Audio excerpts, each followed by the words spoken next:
kampionat botnor, sepse na që jemi kushtimisht kombëtare pak më të vogla, duhet të miremi pak ndoshta edhe me gjona që shikim parë nuk janë të rëndësishme, por janë shumë të rëndësishme në lojën e futbollit.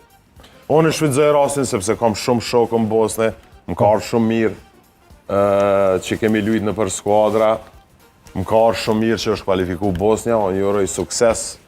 Po e pa modestime thonë. E thash edhe në fillim një trajner më karizmatik që ka vendi janë. Po mundohemi, por... Po mundohemi me qenë karizmatik. Po mundohemi me qenë karizmatik, por është interesant edhe na kishim mujtë shumë me marrë mësim prej Bosnës në mënyrën se si është kvalifikuar. Po.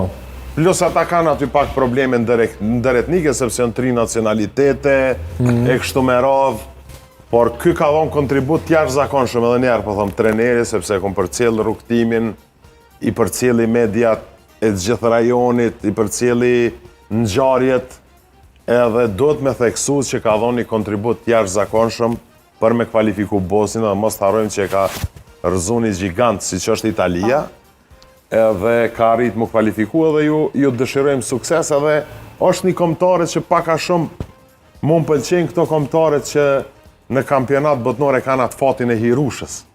Apo kupton edhe kjo e bën futbollin sportin e parë në botë. Sepse jo detyrimisht fiton ai që është më i fuqishëm, më i fortë, më i mirë, ose Maroko që e kemi pas botnorin e kaluar. Okej, Gjuda, ti lexojmë pak më shpejt dhe ti marrim vetëm ato kombëtare që kualifikuan tutje nga